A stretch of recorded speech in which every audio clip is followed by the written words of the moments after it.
Good morning everyone. हमने अपनी पिछली क्लास में पढ़ा था इसकी चिकन पॉक्स की introduction, history, definition, mode of transmission, incubation period, duration, ये सब हमने अपनी पिछली क्लास में पढ़ लिया। ठीक है, आज हम चिकन पॉक्स वेरिसेला की पैथोजेनेसिस पढ़ेंगे। पैथोजेनेसिस क्या होता है? तो पैथोजेनेसिस का मतलब होता है डिजीज़ डेवलप होने की कंप्लीट प्रोसेस। ठीक है, डिजीज़ शुरू होने की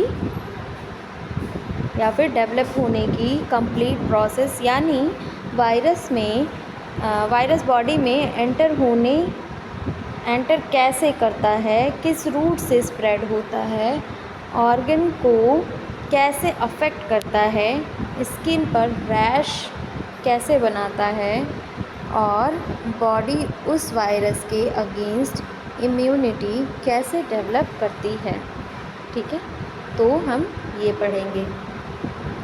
पैथोजेनेसिस में ये होता है। ठीक है, अगर आप लोग पैथोजेनेसिस समझ जाएंगे तो चिकन पॉक्स के सिम्टम्स, डायग्नोसिस और ट्रीटमेंट को समझना बहुत इजी हो जाएगा। ठीक है, अगर हमने पैथोजेनेसिस समझ ली कि कैसे स्प्रेड होता है, कहाँ कहाँ स्प्रेड होता है, फिर इसके सिम्टम्स कैसे स्टार्ट होते हैं, तो हमें बाकी चीज़ें समझने में टाइम नहीं लगेगा। जैसे सिम्टम्स, डायग्नोसिस, ट्रीटमेंट समझने में बिल्कुल भी टाइम नहीं लगेगा। तो चलिए स्टार्ट करते हैं। ठीक है, चिकन पॉक्स का कॉजेटिव ऑर्गेनिज़म कौन सा है? Varicella zoster virus. ठीक है, वायरस सबसे पहले एंटर करता है हमारी रेस्पिरेटरी ट्रैक्ट के थ्रू एंट्री करता है। वायरस सबसे पहले बॉडी में रेस्पिरेटरी ट्रैक्ट के थ्रू एंटर करता है। ठीक है, जब इन्फेक्टेड पर्सन कफ या स्नीज करता है तो हवा में छोटे छोटे ड्रॉपलेट्स निकलते हैं। इन ड्रॉपलेट्स में वायरस प्रेजेंट होते हैं। इन ड्रॉपलेट्स में क्या होता है? वायरस प्रेजेंट होते हैं। हेल्दी पर्सन जब इन ड्रॉपलेट को इनहेल करता है तब वायरस उसकी बॉडी में एंटर कर जाता है। हेल्दी पर्सन क्या करता है? हेल्दी पर्सन जब इन ड्रॉपलेट को इनहेल कर लेता है तब वायरस उनकी बॉडी में एंटर करता है। दूसरा रूट है इन्फेक्टेड पेशेंट के ब्लिस्टर्स के फ्लूइड के डायरेक्ट कांटेक्ट में आने।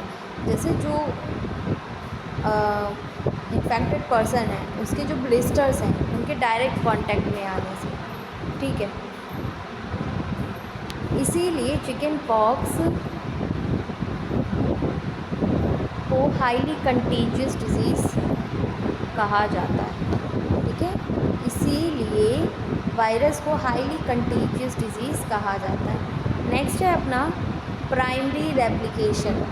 The virus first replicates in the epithelial cell of the nasopharynx and tonsils। तो इसमें क्या दिया हुआ है? बॉडी में एंट्री के बाद वायरस सीधा ब्लड में नहीं जाता। बॉडी में एंटर करने के बाद वायरस सीधा ब्लड में नहीं जाता। सबसे पहले ये नेज़ोफेरिंक्स और टॉन्सिल्स की एपिथेलियल सेल में मल्टीप्लाई करता है। ये क्या करता है? सबसे पहले नेज़ोफेरिंक्स और टॉन्सिल्स की एपिथेलियल सेल में मल्टीप्लाई करता है। यही वायरस अपनी नंबर इंक्रीज़ करता है। यही वो जगह है जहाँ वायरस अपने नंबर्स इंक्रीज़ करते हैं। ठीक है, मल्टीप्लिकेशन करके। इस स्टेज पर पेशेंट को जनरली कोई सिम्टम फील नहीं होता। जब वो मल्टीप्लिकेशन कर रहा होता है तो इस स्टेज में क्या होता है? पेशेंट को कोई भी सिम्टम्स फील नहीं होते। ये इंक्यूबेशन पीरियड का इनिशियल फेज़ है। ये क्या है? इंक्यूबेशन का इनिशियल फेज़ है। वायरस साइलेंटली बॉडी के अंदर अपनी कॉपीज़ बना रहा होता है। इसी पीरियड में वायरस क्या करता है, बहुत साइलेंटली मतलब चुपचाप अपनी कॉपीज़ बनानी स्टार्ट कर देता है। ठीक है, वायरस क्या कर रहा है, चुपचाप अपनी सारी कॉपीज़ बनाना यहाँ पर स्टार्ट करता है। और इसी में ही क्या होता है, प्राइमरी रेप्लिकेशन में ही सिम्टम्स शो नहीं होते। ठीक है, सिम्टम्स शो नहीं होते। और ये कहाँ पर मल्टीप्लाइकेशन कर रहा होता है, नेज़ोफेरिंग्स और टॉन्सिल्स में क्या करता है, मल्टीप्लाइकेशन। और नेज़ोफेरिंग्स टॉन्सिल्स की एपिथेलियल सेल में मल्टीप्लाइकेशन करना स्टार्ट कर देता है। ठीक है, और इस अपने नंबर इंक्रीज़ करना स्टार्ट करता है। ठीक है, अपनी स्ट्रेंथ बढ़ाता है यहीं पर ही। ठीक, और बहुत चुपचाप से अपनी कॉपीज़ बनाता है, कोई सिम्टम्स शो नहीं करता है। ठीक है, नेक्स्ट है अपना लोकल स्प्रेड। रेप्लिकेशन के बाद near by regional lymph node तक पहुंचता है। रेप्लिकेशन के बाद क्या करता है, जिसके near by regional lymph node होता है वहाँ तक ये पहुँच जाता है। ठीक है, लिम्फ नोड्स बॉडी के इम्यून सिस्टम का इम्पॉर्टेंट पार्ट होते हैं। अब ये लिम्फ नोड क्या होते हैं, बॉडी के, ये लिम्फ नोड बॉडी के इम्यून सिस्टम का इम्पॉर्टेंट पार्ट होता है। ठीक है, यहाँ वायरस और मल्टीप्लाई करता है। यहाँ वायरस क्या होते हैं, और भी मल्टीप्लाइकेशन अपना स्टार्ट कर देते हैं। इम्यून सिस्टम वायरस को पहचानने की कोशिश करता है, लेकिन तब तक वायरस अपनी क्वांटिटी बढ़ा चुका होता है। ठीक है, ऐसे में क्या होता है, इम्यून सिस्टम अपने मतलब जो वायरस है उसको आइडेंटिफाई करने की कोशिश करता है, लेकिन इतने में क्या करता है, वायरस और भी फौज लेकर वहाँ पहुँच जाता है। ठीक है, फाइट करने के लिए। तो स्टेप 3 में क्या है, लोकल स्प्रेड में क्या है, after primary replication the virus spread to regional lymph node. मतलब जब वो मल्टीप्लाइकेशन कर चुका है, ठीक है, मल्टीप्लाइकेशन उसकी एक लिमिट तक हो चुकी है, अब वो क्या करेगा, एक रीजनल लिम्फ नोड है, ठीक है, जो इम्यून सिस्टम है, ठीक है, उसमें एंटर करेगा। अब जो इम्यून सिस्टम है हमारा क्या करता है, फाइट करता है। किसके अगेंस्ट फाइट करता है, वायरस और बैक्टीरिया के अगेंस्ट फाइट करता है। तो जब तक वो आइडेंटिफाई करेगा, ये अपनी पूरी फौज लेके वहाँ पहुँच जाएगा फाइट करने के लिए। ठीक है, अब आता है प्राइमरी वेरेमिया। ठीक है, प्राइमरी वेरेमिया में क्या दिया हुआ है, अब वायरस पहली बार ब्लड सर्कुलेशन में एंटर करता है। अब ये लिम्फ नोड में गया, अब वो क्या कर रहा है, पहली बार ब्लड सर्कुलेशन में एंटर करता है। इस स्टेज को प्राइमरी वेरेमिया कहते हैं। इस स्टेज को क्या कहते हैं, प्राइमरी वेरेमिया कहते हैं। ठीक, ब्लड के through virus reticulo Indo epithelial system तक पहुंच जाता है। ब्लड के थ्रू वायरस कहाँ पहुंचता है, रेटिकुलो इंडोथीलियल सिस्टम तक पहुंच जाता है। ठीक है, इस सिस्टम में mainly liver, spleen, bone marrow शामिल होते हैं। इस सिस्टम में mainly liver, spleen, bone marrow शामिल होते हैं। यहाँ वायरस दोबारा मल्टीप्लाई करता है। अब इन्फेक्शन बॉडी के अंदर और ज़्यादा स्प्रेड होने लगता है। ठीक है, अब क्या हो रहा है, अब सुनिए ध्यान से। ठीक है, यहाँ पे वायरस ब्लड में एंटर किया। ठीक है, ब्लड में एंटर करने के ही स्टेज को क्या कहते हैं, प्राइमरी वेरेमिया। ठीक है, अब ब्लड के थ्रू इसने कहाँ पर एंटर किया, रेटिकुलो इंडोथीलियल सेल्स में इंडोथीलियल सिस्टम तक ये पहुँच गया। इस सिस्टम में मेनली कौन कौन से ऑर्गन्स काम कर रहे होते हैं, स्प्लीन, लीवर और बोन मैरो। ठीक है, ये यहाँ तक पहुँच गया, शामिल होते हैं ये सारे ऑर्गन्स। ठीक है, यही वायरस दोबारा से अब अलग अलग ऑर्गन्स में दोबारा से मल्टीप्लाइकेशन करना स्टार्ट कर देता है। ठीक है, ये वापस से अपनी फौज बनानी स्टार्ट कर देता है। अब इन्फेक्शन बॉडी के अंदर और ज़्यादा स्प्रेड होने लगता है। अब इन्फेक्शन क्या है, बॉडी के अंदर और भी ज़्यादा स्प्रेड होने लगता है। ठीक, ये है आपका प्राइमरी वेरेमिया। ठीक है, इसमें इन्फेक्शन दोबारा से मल्टीप्लाइकेशन करता है और बॉडी के अंदर और भी ज़्यादा स्प्रेड होता है, यानी कि सीवियर फॉर्म में होता है। नेक्स्ट है स्टेप 5, सेकेंडरी वेरेमिया। सेकेंडरी वेरेमिया क्या है?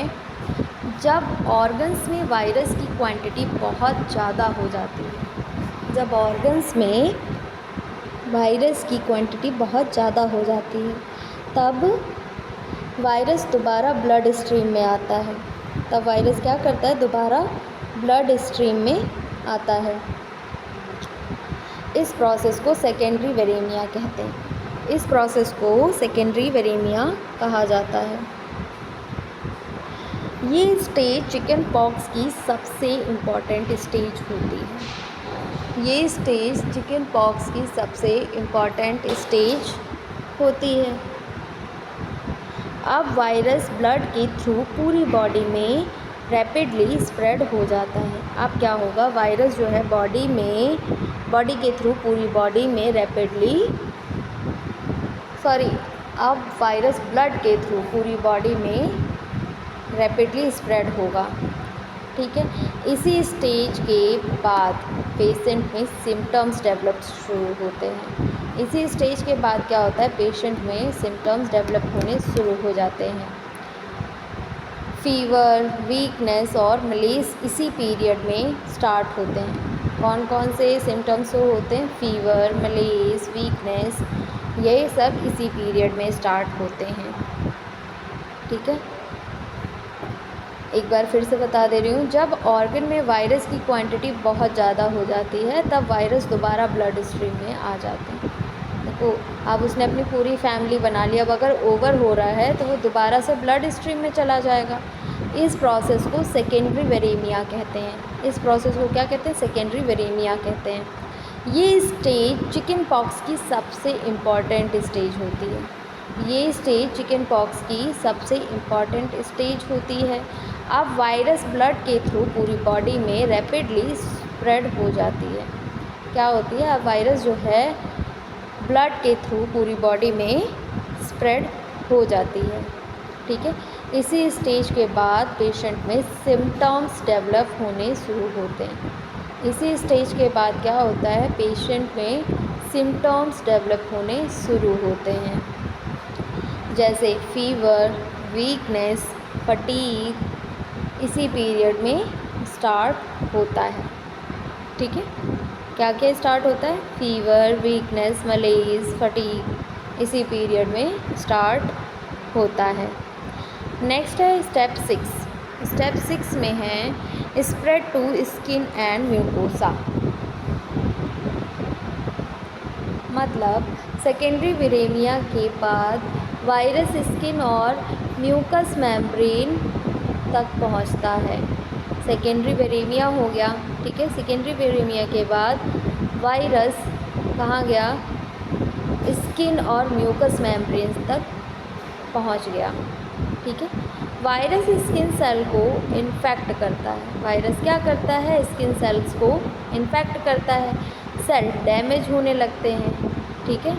सेल क्या होते हैं? डैमेज होने स्टार्ट हो जाते हैं। इन्फ्लामेशन डेवलप होता है। इसी वजह से चिकन पॉक्स का टिपिकली स्किन रैश डेवलप होता है। ठीक है। क्या होता है?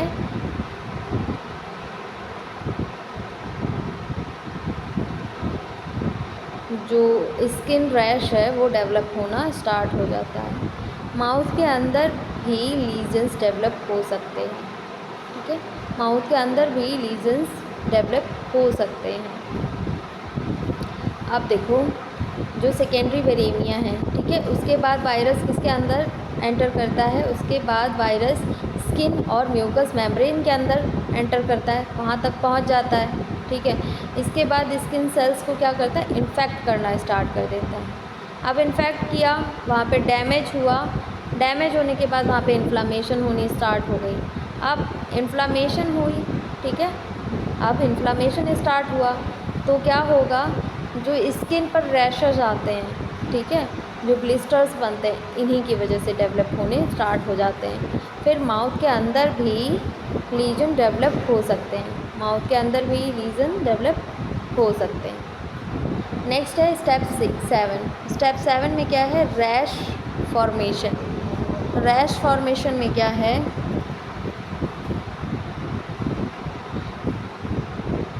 वायरस एपिडर्मिस की सेल्स को इन्फेक्ट करता है। वायरस क्या करता है, एपिडर्मिस की सेल्स को इन्फेक्ट करता है। सेल्स के डैमेज होने से फ्लूइड फिल्ड वेसिकल्स बनते हैं। अब जब सेल्स डैमेज होंगे, वहाँ इन्फ्लामेशन होगा, ठीक है, तो वहाँ क्या होगा, फ्लूइड फिल्ड वेसिकल्स बनने स्टार्ट हो जाएंगे, ठीक है। चिकन पॉक्स का रैश एक सीक्वेंस फॉलो करता है।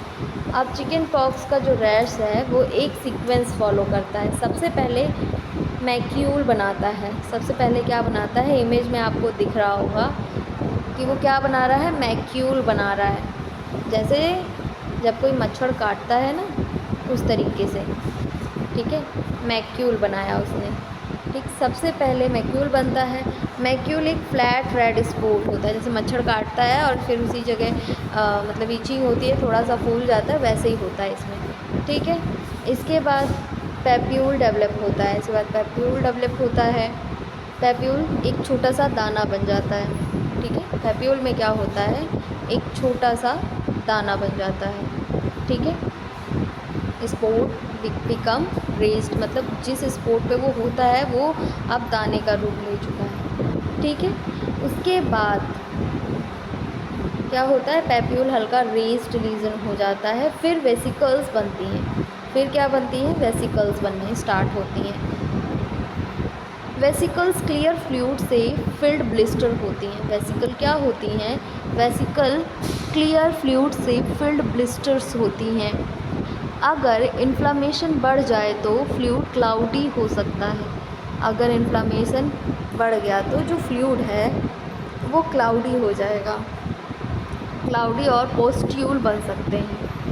क्लाउडी और पोस्ट्यूल्स बन जाएंगे, ठीक है। आखिर में वेसिकल्स सूखकर क्रस्ट बना लेती हैं। आखिरी में क्या होता है, वेसिकल्स सूखकर क्या बन जाती है, क्रस्ट बन जाती हैं। ये देखिए, क्रस्ट बन गई, ड्राई होकर वो क्रस्ट बन जाती हैं, ठीक है।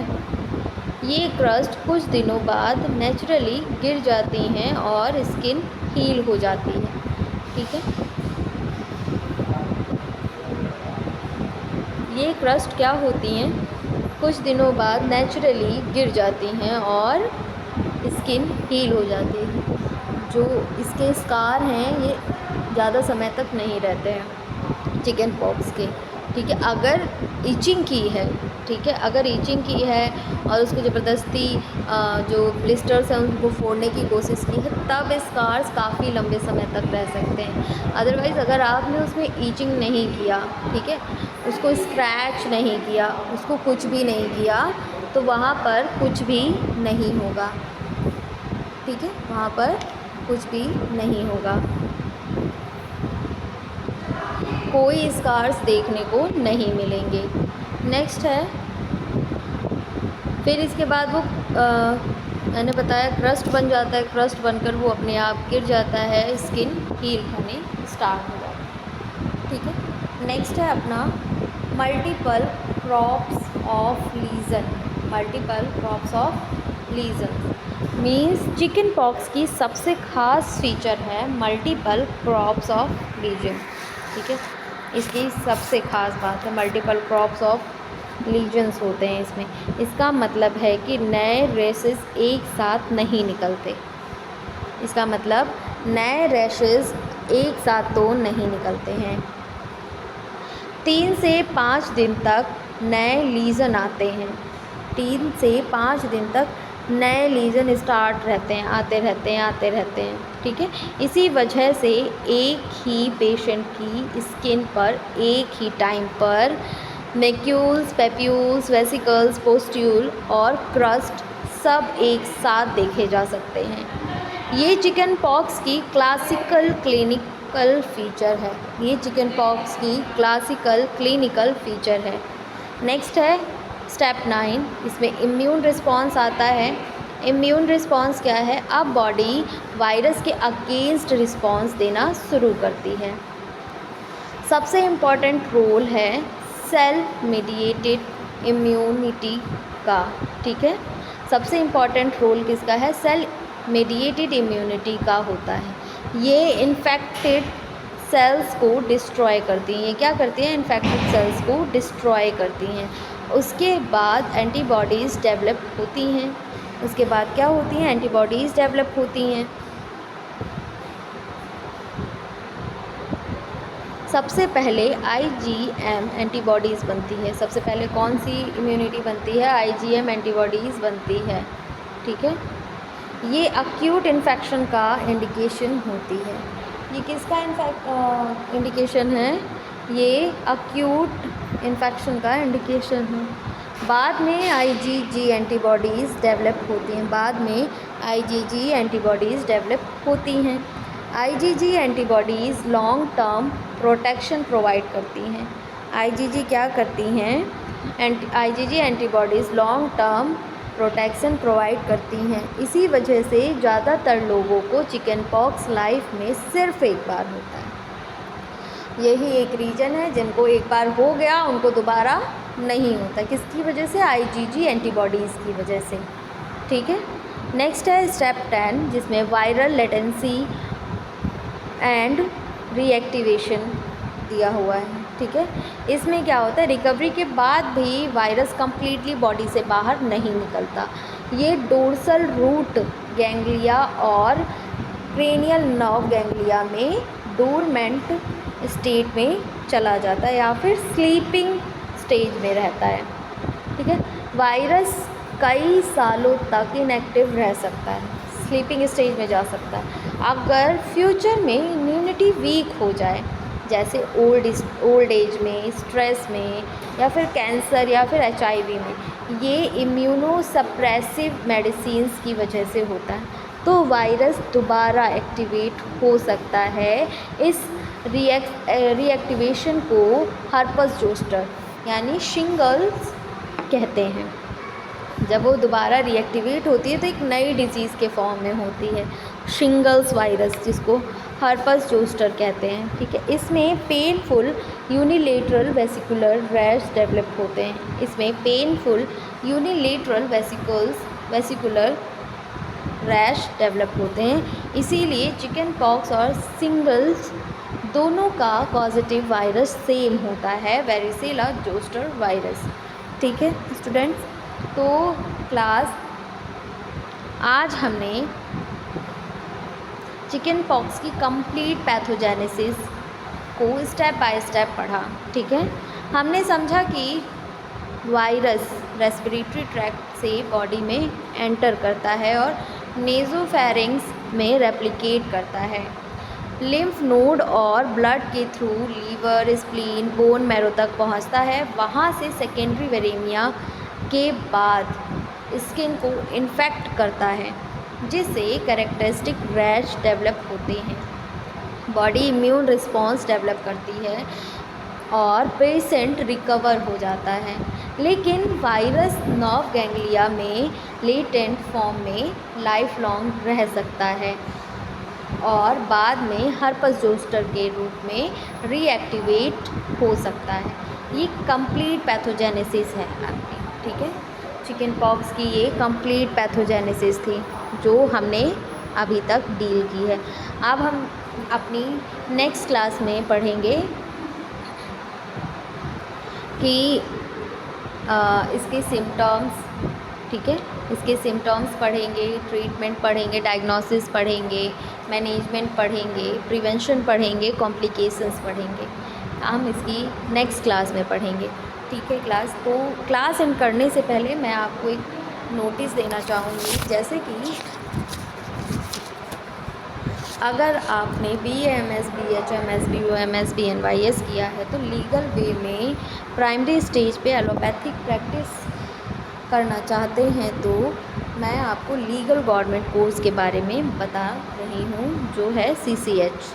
ठीक, CCH 1 साल का कोर्स है और इसकी कंप्लीट फ़ीस 25,000 है अगर आप अपना मेडिकल स्टोर चला रहे हैं। ठीक है, एक और कोर्स है जो है टेलीमेडिसिन कोर्स। इसमें है कि अगर आप लोग अपना मेडिकल स्टोर चला रहे हैं और उसे फार्मा क्लिनिक में चेंज करना चाहते हैं तो आपके लिए बेस्ट है टेलीमेडिसिन कोर्स। ठीक है, आपके लिए बेस्ट है टेलीमेडिसिन कोर्स। इसमें आपको बताया जाएगा कैसे आप अपने मेडिकल स्टोर को कॉर्पोरेट स्टोर से बेहतर कर सकते हैं और एक हेल्थ केयर का इकोसिस्टम डेवलपमेंट कर सकते हैं। इसमें आप डॉक्टर से ऑडियो वीडियो कॉल पे कनेक्ट हो सकते हैं और कंप्लीट फीस इसकी भी 25,000 है। अगर आप लोग इन दोनों में से किसी भी कोर्स में इंटरेस्टेड हैं तो क्लास ज़रूर कांटेक्ट करिए। ठीक है, आप अपनी क्वेरीज़ पूछ सकते हैं, जितनी भी आपको क्वेरी है या फिर कोई इंक्वायरी करनी है। ठीक, कुछ भी अगर आपको पूछना है तो आप जो वीडियो में नंबर शो हो रहा है उस नंबर पे कॉल करके पूछ सकते हैं। ठीक है, और अगर आप लोगों को कोर्स करना है तो डेफिनेटली आप लोग करिए, आप लोगों के लिए ये कोर्सेज बेस्ट हैं। ठीक है,